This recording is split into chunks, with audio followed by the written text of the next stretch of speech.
Get ready to uncover groundbreaking ideas, discover the hidden challenges, and explore the untapped potential of marketing in the digital age. This is Fair Play with Arun Kumar, the podcast that takes you on a journey into the impact of data and technology in marketing. Here's Arun. This week, I'm joined by Phillip Shoemaker, the Executive Director of Identity.com, a non-profit that's revolutionizing the way we verify our identities online. If you know me, you know identity is one of my favorite topics, so I'm super excited for this one. Phillip has a wealth of experience in the mobile industry, and he helped Steve Jobs set up the Apple App Store. He did leave Apple a few years ago, so you can't blame him for some of the recent policy changes that they've made or not made. Phillip, welcome to Fair Play. Thanks, Arun. This is exciting. I'm looking forward to our conversation. Cool. So let's start with Identity.com. Let's start with what it is and what is the problem that you're looking to solve. Yeah, Identity.com came out of years of me struggling with understanding what identity actually meant. Give a little background. I was a huge fan of the internet in the early days, the idea that you could be anonymous and speak your mind and get your point across and with no fear of retribution, et cetera. To me, that was always one of the most interesting things. But a lot of things happened to me since 2009 when I joined Apple. First of all, I joined Apple and found that developers, we struggled with knowing who they were, right? Things that they would do in the App Store, which would require us to terminate them. And they just reappear in a matter of minutes, literally minutes, under a completely different name because of these loopholes that they could use. Email addresses are a dime a dozen, phone numbers are a dime a dozen. So it was easy for them to kind of circumvent our security procedures, or at least our identification procedures. And that was problematic, right? When a developer tries to steal information, steal data from customers, you need to get them off the platform and you need to keep them off the platform. Otherwise, they're just going to do the same thing over and over again. So that was issue number one. Issue number two was I was in a confidential position at Apple. No one was supposed to know what I did, et cetera. And I was outed by none other than David Copperfield, the magician, which caused me a lot of stress during those times, right? Media dragged me through the mud. I got stalked. I got death threats. You name it, it happened to me. And then in 2017, after I left Apple and started dabbling more in the crypto space, I got SIM swapped. I got hacked. So all of these things that were around identity was troubling me. And I was trying to figure out what we could do to make it better. Because, around the same time, we saw everything going on with Facebook and Cambridge Analytica, and knowing that our data, which is essentially our identity online, our social identity, was being horse-traded and used against us and other people. So for me, I struggled with identity. I wanted to find a solution that was not centralized, not one that somebody could control and lord over me. And I stumbled upon a company called Civic Technologies, founded by Vinny Lingham. After some conversations with Vinny, we decided to create Identity.com and make it a nonprofit and focus on the underlying protocols and try to get that protocol into as many places as possible. Now, what Identity.com is focused on, we're focused on decentralized identity. That essentially means that it's user-centric. So there's no one entity that controls my identity. I control it. I hold it on my device. I'm in charge of who can get access to that information and what information they get access to. It's also another name for self-sovereign identity, where I control the disclosure of this data, what is disclosed and who I disclose it to, and it can't be sold to other people, right? My data is my data, and I should be under complete control of it. Now, with that comes a lot of issues with regards to private key. This whole public key infrastructure is difficult for many people to understand and be able to handle. So we've been struggling with that as a decentralized community, been struggling with how people can hold on to their identity, et cetera. So Identity.com is focused on creating these protocols to make it easier to control your identity, and we make it available on a variety of blockchains. And recently, we started working on something called verifiable credentials, which brings to you this idea of you're holding your identity on your phone or whatever device you carry, and being in complete control of your data. And just to dive in a little bit deeper there, so in the traditional identity world, the belief is that there's a centralized authority, and that centralized authority is using your personally identifiable information, stitching that across multiple attributes or multiple sources, and is creating one single profile for you or an ID for you. That's right. It was really fascinating to read what you're doing by using blockchain. So if you can just go into a little bit more detail on how do you decentralize it and make sure that there is no centralization there. So the way identity.com works, we are a decentralized network, if you will. So we have a network of validators, folks that will, companies, and these are respected companies that do KYC, know your customer validations of identities. And so we leverage them to be able to, you integrate our protocol. Let's say you want to create a storefront, and it's a storefront, maybe it's an exchange where you're going to sell cryptocurrency or you're going to buy crypto, something like that, where you need to ultimately be validated. This is one of these things that people struggle with is on the internet, you don't really want to give somebody your identity because you don't know who you're interacting with. But in cases of regulated transactions, things like buying and selling securities or cryptocurrencies, et cetera, you ultimately need to KYC yourself. The company needs to know who you are because the government ultimately wants their piece of the action, right? That is what it's all about. And so what we end up doing, somebody integrates our protocol. And so at some point when they create an account, we get a message saying, okay, we need this person to be KYC'd, at which point they go through a process on their device or on their desktop that ultimately says, okay, take a picture of your photo ID, hold the ID up, the front, the back, do a liveness screen so it compares my face to what's on my ID. And it puts all that, but it's not stored on the chain anywhere. It sends it in a very secure way to one of those validators I referenced earlier. They validate the ID as being valid or invalid. They put an attestation on the blockchain that says, yeah, as of this date, Phillip Shoemaker's ID is valid. And so that's stamped on the blockchain, but there's no PII on the blockchain, right? We don't want any personally identifiable information on the blockchain because once it gets hacked or once it's on the blockchain, it's there forever, right? That's the great thing about the blockchain is that it keeps the data around in perpetuity.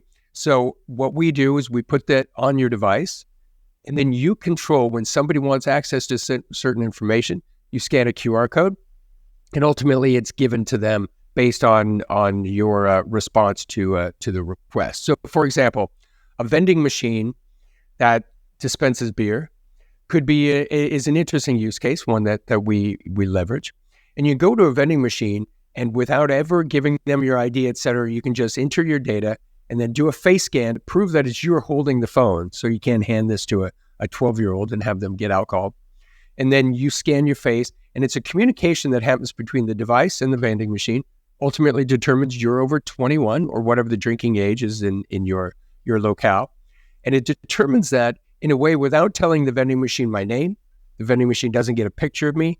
They just get a thumbs up or a thumbs down on whether I'm over 21 or not. They don't need my birth date. There's no reason for somebody to know my birth date. All they need to know is, am I of age? And that's what ultimately happens. So you're a complete disclosure of what the information is. You hold the keys to your castle because it's on your device, and you ultimately approve every transaction that comes through. So Phillip, let me ask you this. I've been trying to hold myself back from diving too quickly into marketing. But my first question is, why is decentralized identity not getting more adoption, especially in the marketing area where repeatedly people have talked about privacy concerns?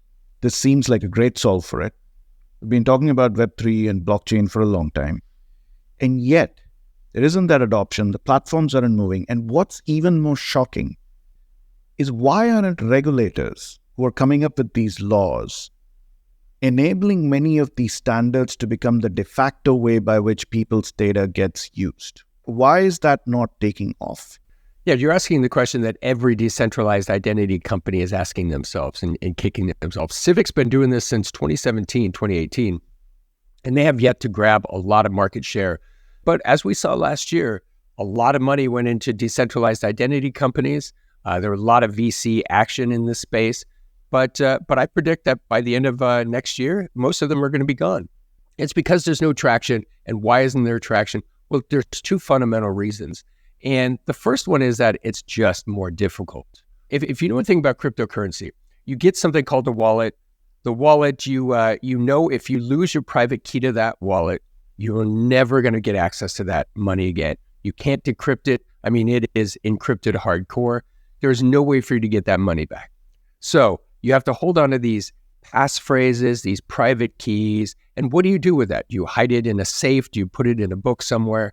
So it's just more difficult. Decentralized identity uses a lot of the same technologies that we see being used by crypto companies with regards to wallet security. And so in order for us to do that, that means you now have to be in control of your own identity and the public keys that go along with it. A good example is somebody using a decentralized exchange in crypto versus Coinbase. Coinbase is a heck of a lot easier. Just remember your username and password. If you're smart enough to have a security key, you have that as well to protect your transactions. And it's seamless. Centralized identity is super easy.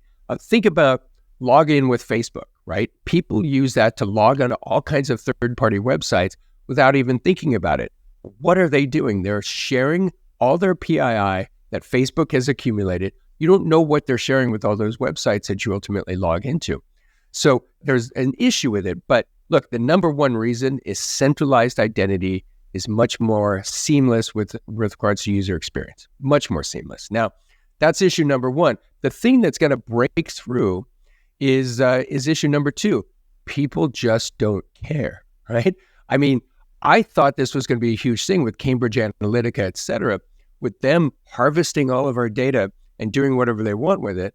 I figured decentralized identity, everyone was going to be outraged, much like myself, and stand up and say, we're not going to take this anymore. We need a decentralized identity approach, an approach that gives me control over my identity. I liken this to my phone number, right? My phone number is used for so many different verification. Obviously, I use the apps, et cetera, but people use this 2FA, right? Two-factor authentication, which means they send you a text message, you respond to it. But that's very hackable. But here's the thing is, my phone number is private to me. But let's say, Arun, you and I become friends. I give you my phone number. Now you have it. It's out of my hands. You can give it to thousands of people if you want to and say, this is Philip's phone number. And we saw people in the App Store doing this, harvesting Steve Jobs' phone number, all the Tim Cook's phone number, other things through apps. And because of people data sharing.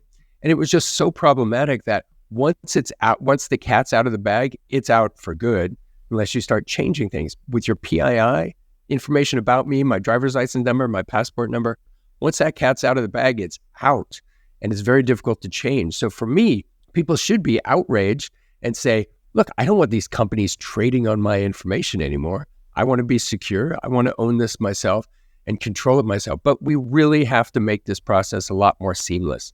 And that's the holy grail in the decentralized identity world, as well as in the crypto wallet world, as well as how do you make the public key infrastructure so dummied down that anybody can use it, and my mom can use it, my grandma can use it, right? That's difficult. And I think that's the number one problem is ease of use. Okay, I get it. Companies struggle with this, people struggle with it. But regulators and people who are supposed to be creating standards should know better than writing laws like right to opt out and not really make that into a standard. So for example, when I use my phone, and this is my favorite example, so many people might have heard of it before, but when I use my phone, I don't really, and I call you, I don't really think about what category you're on or whether you have an iPhone or whether you have a Samsung. It just freaking works. It might be that you're on a different plan from me and you're paying more and I'm paying less. But there are certain fundamental standards which any device has to adhere to. And those standards are not set by private people. They are set up there is an approval process. The government has to approve it. So if the government is, or the regulators are so clear that data needs to be regulated, then why can they not create a system of standards which pick one or two of these? And instead of a Google or a Meta deciding, well, I have decided that no ad server can operate within my network. I mean, I find that weird because in the telco world, for example, a consumer does not help create the product. I'm given a phone, I'm given a network. But in this space, I actually help create data for the platform. If I don't exist, that platform has no meaning in and of itself, right? Right. So if I am co-creating that, surely there are greater rights that I should have as a consumer. and therefore there should be a clearer set of standards.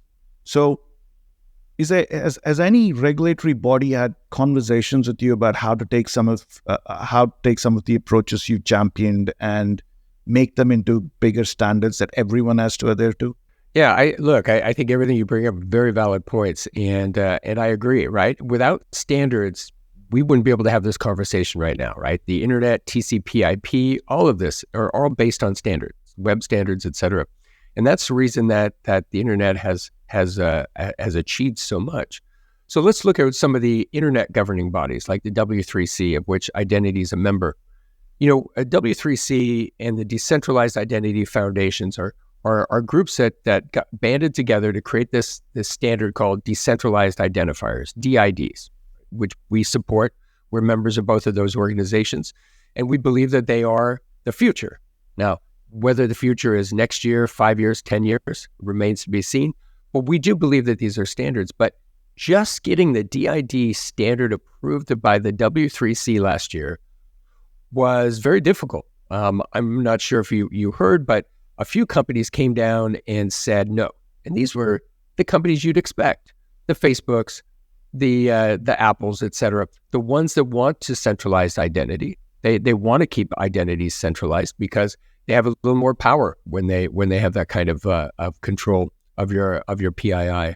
And these now, I'm not saying that's the reason they said no to it, but it wasn't a surprise. And so it turned out that their issues they had with it had to do with the way to implement it, the number of implementations. It was some ludicrous things that were ultimately resolved, and the W3C ultimately pushed it out as a standard. And that's the first step. Now, there's other groups like the Web3 ID Coalition. It's all about how do we create an identity standard for Web3. And I think, while we're also a member of that consortium, I think it's thinking too small. I think what you're asking is, how do we get this supported by the government of all the governments in the world, right? An interoperable standard, so my DID would be accepted in any country I go into. And so, yes, we've had conversations. We've had conversations with the U.S. government about this. We had good conversations earlier this year with FinCEN to figure out as a way to help push this. But look, the U.S. government, when I was there, was in spring of this year, and they were still reeling from the SBF, the FTX failures that happened. There was a big fraud perpetrated on the U.S. government, especially the politicians, and they didn't want to talk anything blockchain related. They conflate blockchain and crypto and say they're one and the same thing, which we know they're not. But so that's an issue, is getting support of these governments. But we've had conversations with the UK government. I regularly meet with an MP out of the UK. We've spoken to the principals in Malta and Paraguay. Now, those are smaller countries, right? Malta's 500,000. Paraguay is, I think, 6 million. But those are groups that are thinking forward about this, right? Paraguay wants to leapfrog all the nations around them in South America by offering a digital standard and get all their countrymen on board as soon as possible. And we see that in other places as well. India as well is somebody that's looking into creating a standard like this, and we've had conversations with them as well. But the question is, what is the holy grail as far as is getting support? I used to think it was the government, and now I'm looking at more useful use cases like banks. If banks were to start to support decentralized identifiers, which means, banks spend millions of dollars every year validating their customers, right? Doing KYC, they spend, for them, KYC is $30 to $100 per person that they do on it because they have a team of people working on this. And now if they could trust a third-party standard that said, yes, those hoops were jumped through, those checks and balances were made, accept this decentralized identifier, I think we would have a lot more progress in this space. The problem is, we're not the only decentralized identifier company out there.